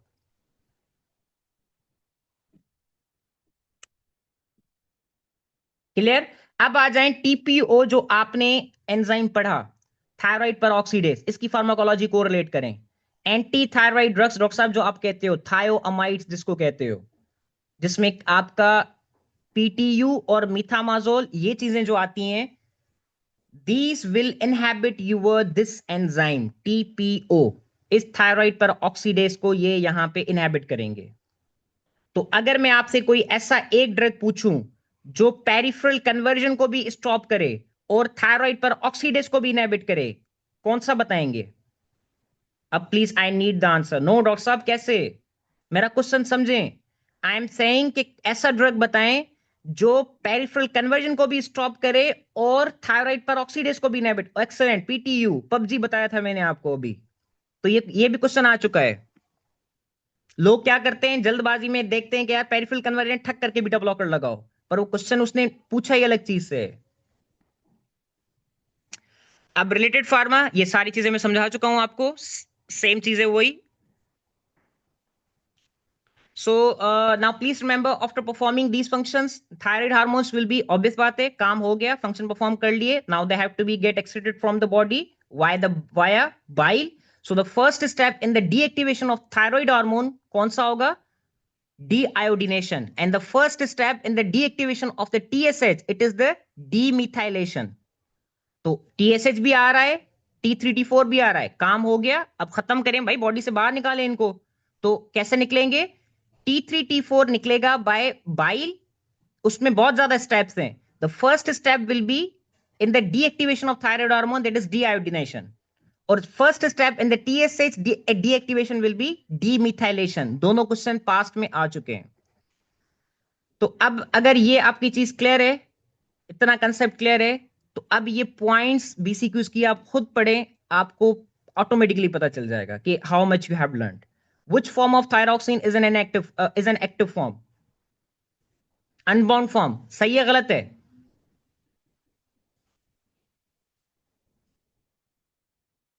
Excellent. Correct है? Very good. In which of the following reverse T3 is more than T3? अब ये पॉइंट समझा रहा हूं. That is the fetus. Doctor साहब, fetus जो होता है उसमें आपने congenital hypothyroidism पढ़ा होगा, आगे समझाऊंगा. हाइपोथायरॉयडिज्म बच्चा क्यों उसमें डेवलप होता है? बिकॉज बच्चे में R3 ज्यादा होता है एज कंपेयर टू T3 के. जब T3 में सिंपल बोल रहा हूं तो इसका मतलब है आई am talking about active T3. तो कॉमन सेंस से अगर RT3 ज्यादा होगा as compare to active T3 के, तो क्या थायराइड के फंक्शन परफॉर्म होंगे? परफॉर्म होंगे नहीं होंगे?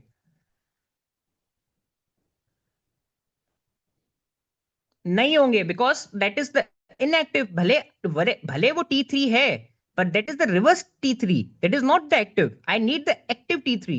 So that is the fetus. उसमें फिर अल्टीमेटली क्या हो जाएगा? Congenital hypothyroidism. आगे समझाऊंगा.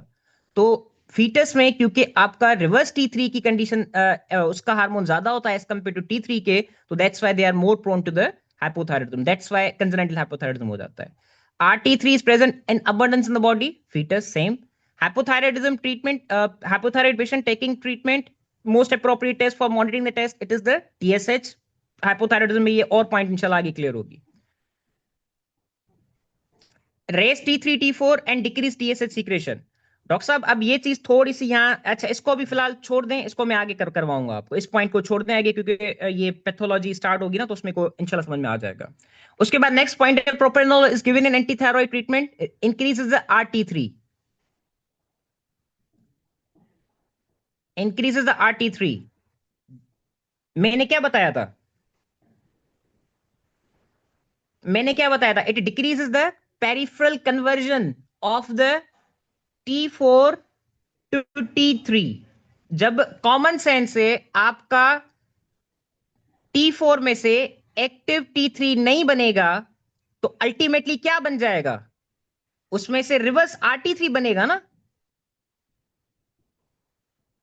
T4 ने आपका ऑटोमेटिकली रिवर्स RT3 बनाना है, पर अगर रिवर्स T3 उसका बनाना है, तो जब उसके ऊपर एंजाइम जो 5-डीआयोडीनेज है उसको जो इनहेबिट करेगा, तो ऑटोमेटिकली वो बढ़ जाएगा RT3, आपका एक्टिव बनेगा ही नहीं. तो एक पॉइंट को उसने देखिए कितने टर्म्स में घुमाया है, बट अगर आपको कंसेप्ट है तो it will be easier for you. Got my point? तो peripheral conversion it is basically T3 to T4 decrease हो जाती है बाय PUBG. बस खत्म होगी बात.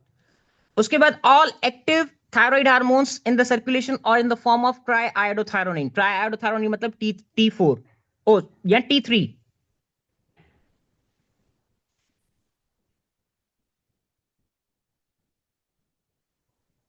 तो ये यहां पे कंसेप्ट क्या होगा?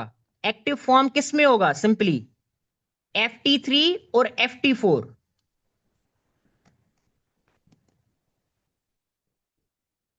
और अगर FT3 FT4 में से मैं दोनों ऑप्शन में से पूछूं एक बताएं, तो क्या बताएंगे डॉक्टर साहब?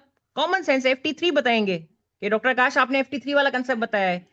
इसीलिए आज के बाद जाके एंडोक्रिनोलॉजिस्ट की प्रिस्क्रिप्शन देखें, वो हमेशा आपको दो चीजें लिख के देंगे, TSH और FT3 FT4. इस तरह से आपको लिख के देंगे. आज के बाद अगर किसी को थायराइड की प्रिस्क्रिप्शन लिख के देनी हो, मतलब थायराइड की लैब्स लिख के देनी हो, क्या लिख के दोगे? थायराइड प्रोफाइल लिख के दोगे या TSH FT3 FT4 लिख के दोगे?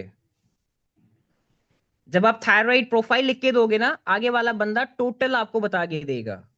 तो कभी भी टोटल का काम ही नहीं होता, बिकॉज बाउंडेड इज इनएक्टिव। तो इसको क्लिनिकल प्रैक्टिकल में भी अप्लाई करें। चलें, पेशेंट ऑन थायरॉक्सिन इसको छोड़ दे, बाद में आता हूं लैब्स को, ये भी इंशाल्लाह क्लियर हो जाएगा। उसके बाद नीचे आ जाएं कि hormones which are actively involve in the metabolism, that is free thyroid, common sense से फ्री वाले होंगे ना। Increase T3 T4 in pregnancy, it is due to the, अब ये वाली पॉइंट समझें, प्रेगनेंसी में हमने क्या कहा था, टीबीजी बढ़ जाएगा। तो टीबीजी बढ़ेगा तो क्या होगा अल्टीमेटली, जब आपका टीबीजी बढ़ेगा तो क्या होगा?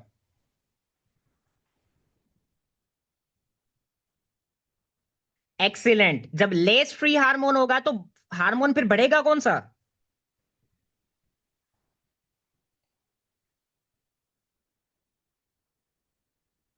बाउंडेड फॉर्म का बढ़ेगा ना। जब बाउंडेड फॉर्म का बढ़ेगा तो आपका, एक्सेलेंट, जब बाउंडेड फॉर्म का बढ़ेगा तो आपका फ्री वाला फॉर्म कम होगा। पर एक्चुअली टोटली तो टोटल फिर क्या होगा, टोटल T3 T4 तो फिर बढ़ जाएगा ना अल्टीमेटली, क्योंकि टोटल हमने कहा था it is the sum of the bounded form as well as the free form. Free form वहां से कम हुआ, मैथमेटिकली आपका बाउंडेड बढ़ गया, तो ओवरऑल टोटल क्या हो गया, बढ़ गया।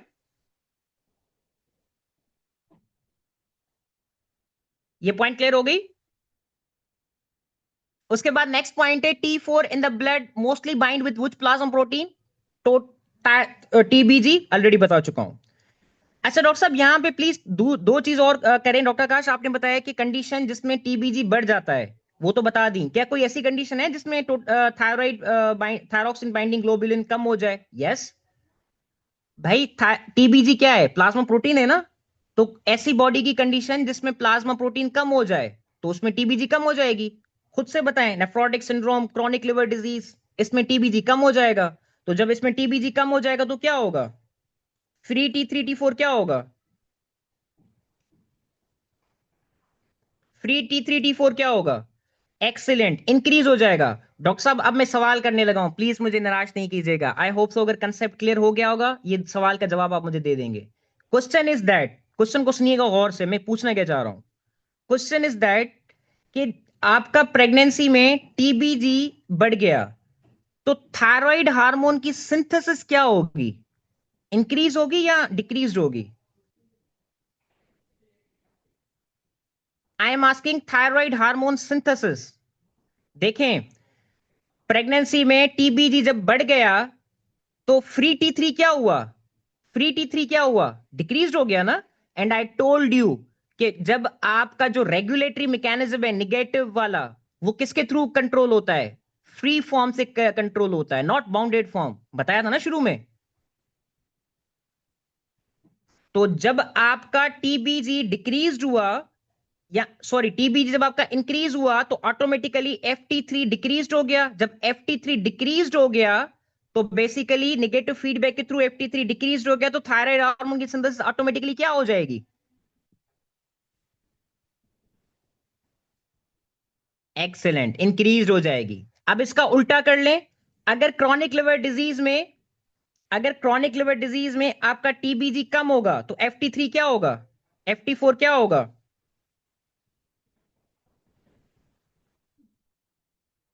इंक्रीज हो जाएगा। Very good. तो थायराइड हार्मोन सिंथेसिस क्या होगी डॉक्टर साहब, excellent, got my point. Now it's very easy, concept clear हो गया। अब चाहे वो कान को यहां से पकड़े या वो वहां से पकड़े, सवाल ही पैदा नहीं होता आपका क्वेश्चन जाए। Easy, okay. नाउ डॉक्टर साहब, इसने यहां पे ये बोला है कि T4 in the blood mostly bind with which plasma protein, TBG. Doctor Aakash, कोई ऐसी प्रोटीन भी है मोस्टली, मतलब कोई और प्रोटीन्स भी हैं? Yes, there are basically 3 proteins in the body जिसके साथ ये thyroid hormones T4 T3 bind करते हैं। बट मेजोरिटी जो प्रोटीन है दैट इज टीबीजी। तो सिर्फ नाम याद कर लें, दो कौन से अलग अलग हैं, दो और प्रोटीन्स और कौन सी हैं उसके लिए निमोनिक है at, AT, at, AT, A for albumin, T for transthyretin. दो प्रोटीन्स और हैं, नॉट ट्रांसफेरिन, ट्रांसथैरिटिन डॉक्टर साहब, ट्रांसथैरिटिन। जो दो टीबीजी के अलावा प्रोटीन्स हैं उसका निमोनिक है AT, at, A for albumin, T for transthyretin. But major जो प्रोटीन है वो क्या क्या है, TBG. Okay, high affinity for the thyroid receptor, it is for free triiodothyronine. ये बीसीक्यू है। क्लियर हो रहा है नहीं हो रहा? Is it clear? पॉइंट समझ में आ रही है? ये हाई एफिनिटी थायराइड रिसेप्टर की कौन से हार्मोन के लिए है ना? ट्राई मतलब T3, फ्री T3 के लिए। That's why I am saying कि FT3 मोर पोटेंट है। Thyroglobulin is synthesized by which cells? Follicular cells. Thyroid hormones are produced by which? Follicular cells. Clear हो गया? ये सारे बीसीक्यूज आपके पूछे गए। First step in the thyroid hormone formation involves binding of iodine to the tyrosine. अब इसने first step आपको कंफ्यूज करने के लिए दिया है। फर्स्ट स्टेप एक्चुअली क्या है? आयोडीन की ट्रैपिंग है। पर वो पूछना ये चाह रहा है कि first step in the thyroid hormone production involves the binding of iodine. Iodine किसके साथ बाइंड होगा? थायरोग्लोबुलिन में बाइंड किसके साथ होता है? टायरोसिन के साथ होता है, बता चुका हूं। First step in the deactivation of thyroid hormone, deiodination. First step in the deactivation of TSH, demethylation. Regarding thyroid hormone maximum concentration किसकी रिलीज होगी? T4 की। Thyroid hormone is inactivated in the peripheral system by the liver through deiodination. Clear हो गया? ये सारे बीसीक्यू points हैं। आई hope सो इसमें कोई ऐसी पॉइंट नहीं है जो आपको ना समझ में आई हो। आप बताएं, ये अगर एग्जाम में ऐसे पॉइंट्स आते हैं, इनको भी घुमा के आता है, I hope so it will be clear to you. आसानी से कर लेंगे इसको। Okay okay? और ये अगर यहां तक क्लियर हो गया तो इसको अब डॉक्टर साहब कोरिलेट करते हैं पैथोलॉजी पार्ट से। बोर तो नहीं हो रहे हैं डॉक्टर साहब?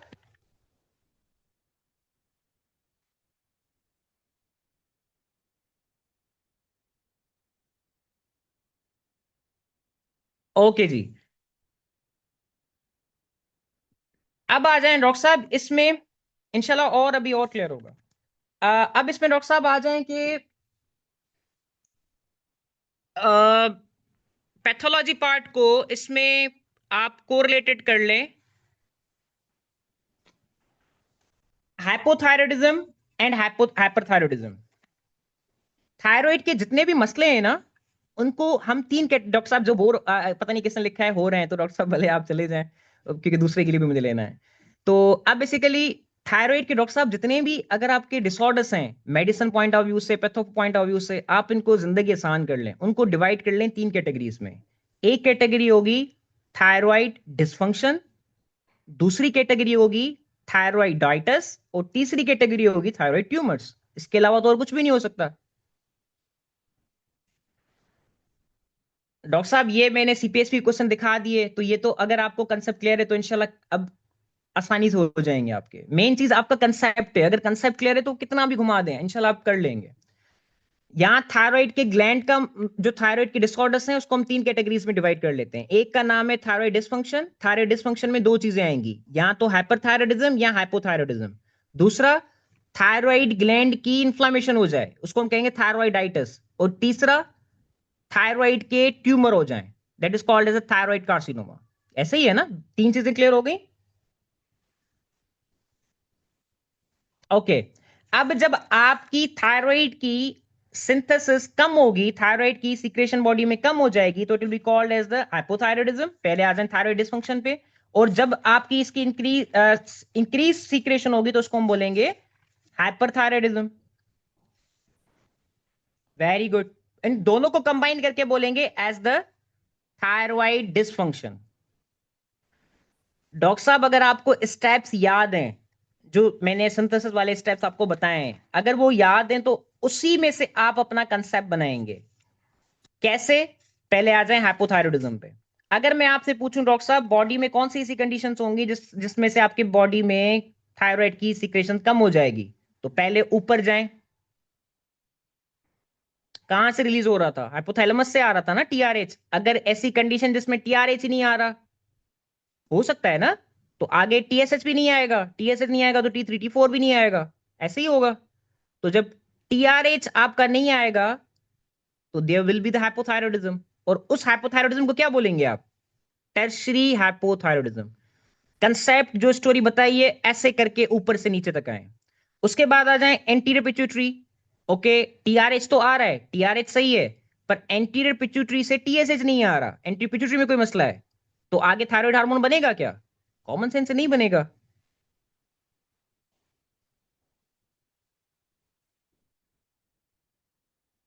तो इसको हम कहेंगे सेकेंडरी हाइपोथायरॉयडिज्म। ओके। टीआरएच भी आ रहा है, टीएसएच भी आ रहा है, पर टीएसएच जब आपका थायराइड के पास आ रहा है, थायराइड अपना हार्मोन नहीं दे रहा, उसके अंदर मसला है, तो इसको क्या बोलेंगे? Primary hypothyroidism. ओके। अब प्राइमरी हाइपोथायरॉयडिज्म में आप जब ग्लैंड में अंदर गए, तो आपको पता चला यार यहाँ पे तो बहुत ज्यादा मसले हैं। कैसे? मिसाल के तौर पे टीएसएच आया, थायराइड के पास गया, पर थायराइड के पास जाने के बाद, थायराइड के पास जाने के बाद क्या करेगा? अपने रिसेप्टर के साथ बाइंड करेगा ना। वो अपने रिसेप्टर के साथ बाइंड ही नहीं कर पा रहा है। ही TSH is not able to bind with its receptor on the thyroid cell। तो इस कंडीशन को हम क्या कहेंगे?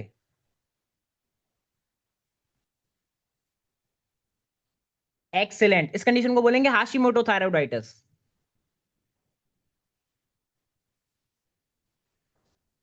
स्टोरी की तरह अगर याद करें, टीएसएच ऊपर से आ रहा है, पहले काम क्या करता है? टीएसएच बाइंड करता है। अगर वो आके, he is unable, TSH is unable to bind with its receptor, तो इस कंडीशन को कहेंगे हाशिमोटो थायराइडाइटिस। तो अल्टीमेटली क्या हो जाएगा डॉक्टर साहब? हाइपोथायराइडिज्म हो जाएगा ना फिर। तो इसका मतलब कि एक कॉज प्राइमरी हाइपोथायराइडिज्म का क्या हुआ? Hashimoto thyroiditis. समझ में आ गया? Very good. ओके डॉक्टर साहब, अब नेक्स्ट कॉज देखें। टीएसएच आया, अपने रिसेप्टर के साथ बाइंड किया, अंदर गया, पर अंदर जाके टीपीओ नहीं बन रहा, थायराइड पर ऑक्सीडेज ही नहीं बन रहा।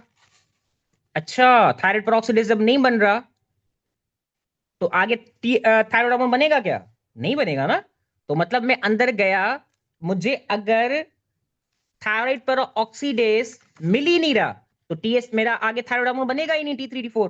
Because step 2 3 4 they all are control by the thyroid peroxidase enzyme. और उसको कौन से ड्रग्स इनहेबिट करते हैं वो बता चुका हूं मैं आपको। अब कंजेनाइटल अगर इसकी डेफिशिएंसी हो जाए, किसकी? थायराइड पर ऑक्सीडेज की, तो क्या होगा? अगर कंजेनाइटली एक बच्चे में थायराइड पर ऑक्सीडेज है ही नहीं, तो क्या होगा डॉक्टर साहब? Congenital hypothyroidism. एक्सीलेंट। ओके, समझ में आ गया। ठीक है।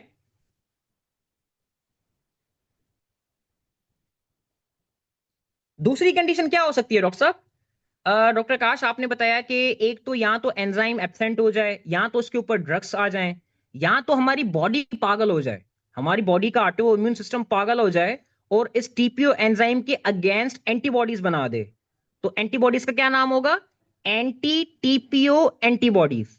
हो सकता है ना हमारी बॉडी पागल हो जाए और इस एंजाइम के खिलाफ काम कर ले, तो एंटी टीपीओ एंटीबॉडीज बन जाए, तो क्या फिर एंजाइम काम करेगा ये?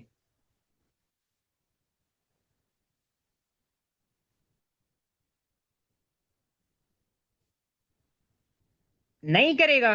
तो कोई ऐसी कंडीशन जिसमें ये एंटी टीपीओ एंटीबॉडीज बने, that is again Hashimoto thyroiditis. तो हाशिमोटो थायराइडाइटिस में अभी तक कितने एंटीबॉडीज पड़ी डॉक्टर साहब आपने? दो पड़ी। कि इसमें टीएसएच रिसेप्टर के अगेंस्ट भी बन सकती हैं, या टीपीओ के अगेंस्ट भी बन सकती हैं। ओके। अब आ जाएं आगे। नेक्स्ट हमने क्या पढ़ा था?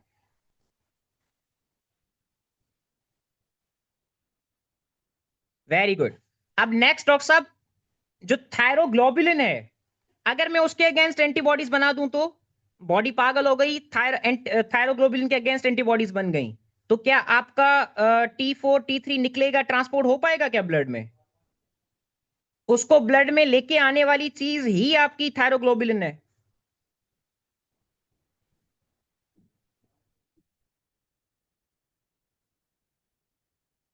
डॉक्टर साहब मेरे वर्ड को बोले हैं, मैंने थायरोग्लोबुलिन बोला है।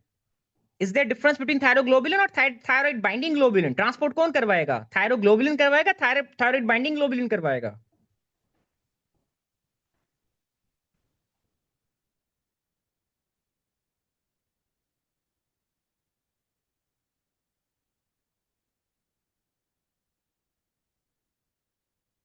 मुझे अलग अलग डॉक्टर साहब लिख के बताएं, what is the difference between thyroid binding globulin और थायरोग्लोबुलिन, दोनों में क्या फर्क है, मुझे ये बताएं सिर्फ।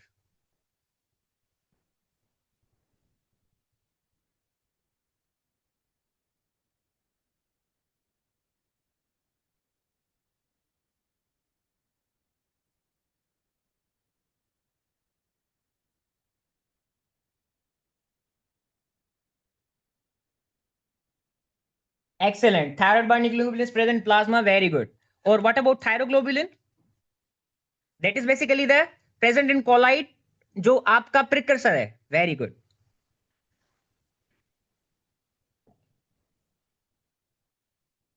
अब मैं ये पूछना चाह रहा हूं कि आपने टीपीओ एंजाइम के खिलाफ एंटीबॉडीज बना दी, ठीक है.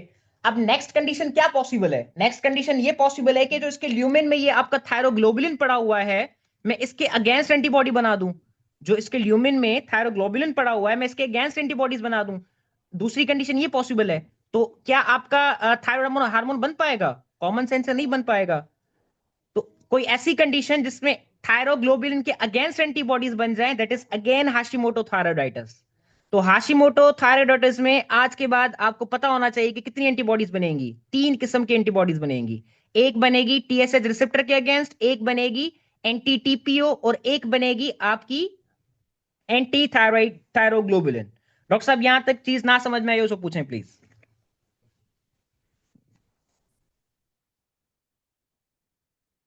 अब आ जाएं नीचे. नीचे भी नहीं, बल्कि अभी अभी अभी तक यहां पे ही रहे. अगेन दूसरी पॉसिबिलिटी में ये करवा दूं कि जो आपका थायराइड डीआयोडीनेज था, जिसका काम था जो लेफ्ट ओवर कपल्स थे उनमें से आयोडीन निकाल के रिसाइकिल कर ले. तो जब आपका थायराइड डीआयोडीनेज ही एब्सेंट हो जाएगा, तो क्या रिसाइकलिंग हो पाएगी? सवाल ही पैदा नहीं होता. आप उनमें से ना थायरोग्लोबुलिन निकाल पा रहे हो, ना आयोडीन निकाल पा रहे हो. तो इतना तो आप कैसे खाओगे भाई? तो आप रिसाइकिल नहीं कर पा रहे हो. तो means when there is the congenital deficiency of the thyroid deiodinase, तो thyroid hormone again will be affected. तो कोई ऐसी कंडीशन जिसमें थायराइड डीआयोडीनेज आपका कंजेनाइटली एब्सेंट हो, कंजेनाइटली टर्म आ जाएगा कंजेनाइटल हाइपोथायराइडिज्म. तो आज के बाद कंजेनाइटल हाइपोथायराइडिज्म में पूछे तो there are deficiency of the two enzymes. One is the thyroid peroxidase and दूसरा थायराइड डीआयोडीनेज. क्लियर हो गया डॉक्टर साहब यहां पे?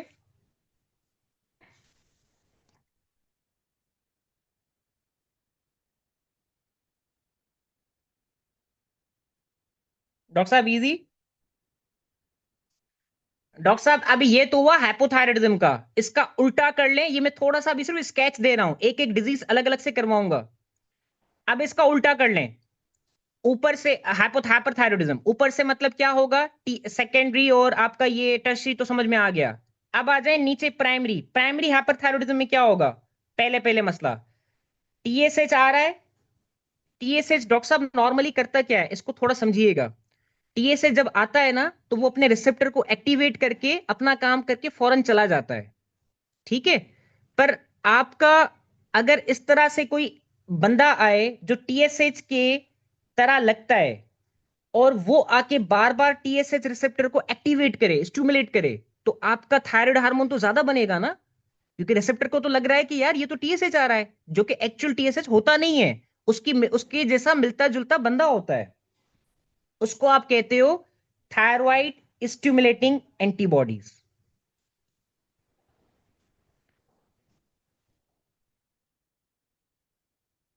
ये पॉइंट समझ में आई डॉक्टर साहब?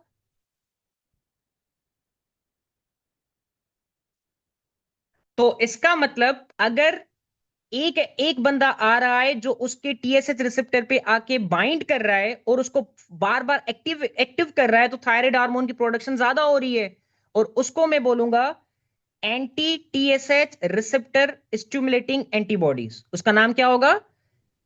Stimulating anti TSH receptor antibodies. और ये किस में मिलेंगी? ग्रेविस डिजीज आपने पढ़ा होगा. ग्रेविस डिजीज पढ़ा होगा, पढ़ा है ना. तो उसमें जो आपको एंटीबॉडीज मिलेंगी, that will be the anti TSH receptor stimulating antibodies. समझ में आ गया? अब यहीं पे ही कोरिलेट करें दूसरी पॉइंट को. तो आज के बाद अगर कोई आपसे पूछे कि ग्रेविस डिजीज में कौन सी एंटीबॉडीज पॉसिबल है, यू विल नो इट. दूसरी एंटीबॉडीज आपसे वो पूछेंगे कि ग्रेविस डिजीज में बाज़ औक़ात ये होता है कि जो टीपीओ एंजाइम है, अगर मैं टीपीओ एंजाइम के खिलाफ एंटीबॉडीज बना दूं, तो थायराइड की प्रोडक्शन ज्यादा होगी कम होगी? अगर मैं टीपीओ एंजाइम के खिलाफ एंटीबॉडी बना दूं तो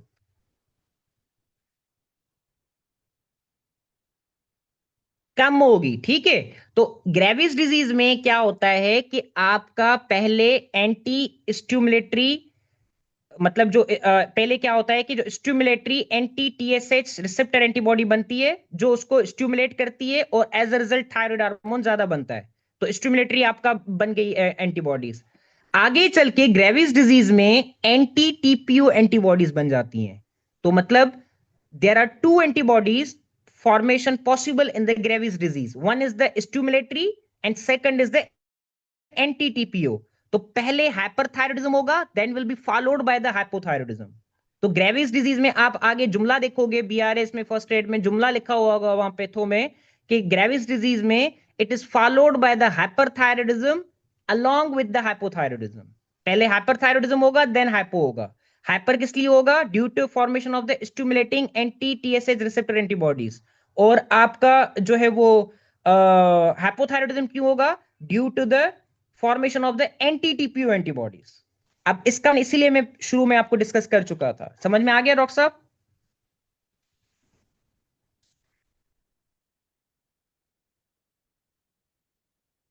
आ रहा हूँ डॉक्टर साहब, सारा करूंगा ये इंशाल्लाह। एक्सेलेंट। तो अब अगर डॉक्टर साहब ये चीज क्लियर हो गई, तो इसको फिर इंशाल्लाह हम आगे जो है वो, ये बेसिक्स थे, कुछ बेसिक्स जब आपको ये क्लियर हो गए, क्या रिपीट करना है डॉक्टर साहब? जी बता दें, मैं कर देता हूँ। क्या रिपीट करना है?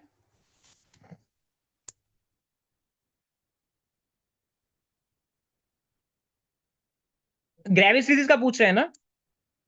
आई एम सेइंग कि डॉक्टर साहब ग्रेविस डिजीज हमने पढ़ा कि बेसिकली दो किस्म की एंटीबॉडीज बनती हैं। पहली तो टीएसएच की तरह जो मिलती जुलती एंटीबॉडीज है वो बनती है, जो टीएसएच रिसेप्टर को आके स्टिमुलेट करती है। दैट्स व्हाई हमने कहा कि it is the stimulatory TSH receptor antibodies. ठीक है। टीएसएच स्टिमुलेटरी रिसेप्टर एंटीबॉडीज बनी जिसने टीएसएच रिसेप्टर को स्टिमुलेट किया, एज अ रिजल्ट क्या हुआ? आपका थायराइड हार्मोन की प्रोडक्शन बढ़ गई, क्योंकि टीएसएच रिसेप्टर के पास वो टीएसएच आया, उसको लगा कि यार ये तो टीएसएच है, पर वो एक्चुअली टीएसएच नहीं था, वो उस टीएसएच से मिलता जुलता एंटीबॉडी था। तो टीएसएच रिसेप्टर एक्टिवेट हो गया, थायराइड हार्मोन प्रोडक्शन बढ़ गई। तो प्रोडक्शन जब बढ़ गई तो क्या होगा? हाइपरथायराइडिज्म होगा। ऐसे ही है, यहां तक क्लियर हो गया?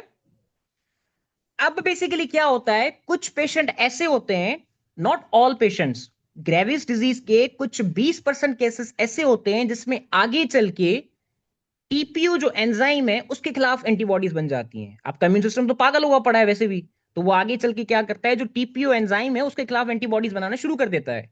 अब आपको पता है कि जब टीपीयू एंजाइम के खिलाफ एंटीबॉडी बनेगी तो हाइपोथायराइडिज्म होगा या हाइपरथायराइडिज्म होगा?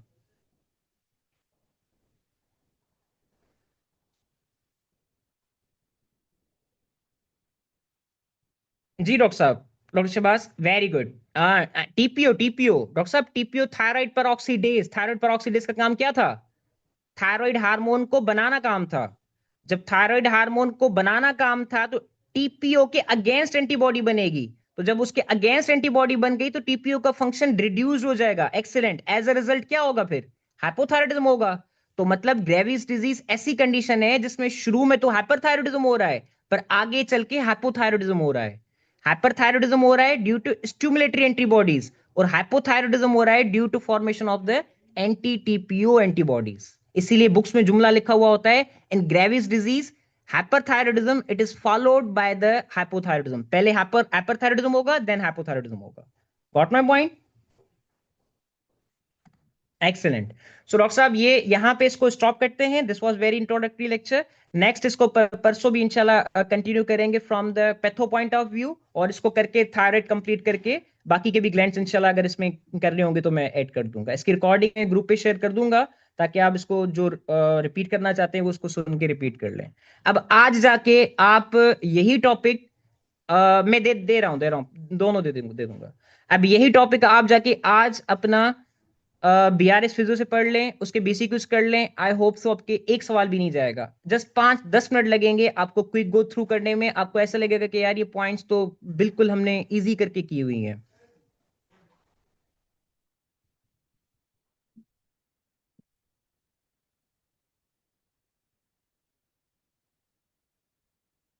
ठीक है डॉक्टर साहब, तो इसकी जो है वो रिकॉर्डिंग में इंशाल्लाह आपसे शेयर कर देता हूँ। और बाकी जो दूसरा लेक्चर होगा उसकी भी मैं फिर लिंक इंशाल्लाह कर दूंगा। ठीक है। बीसीक्यूज के लिए डॉक्टर साहब वो, एक मिनट, नहीं पहले मैं इसको पता नहीं कैसे, जस्ट अ मिनट।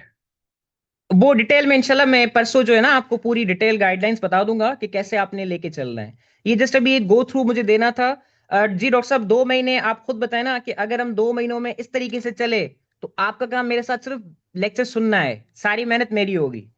क्योंकि अभी आप देखिए ना, आपका हर टॉपिक का हर एस्पेक्ट क्लियर हो गया।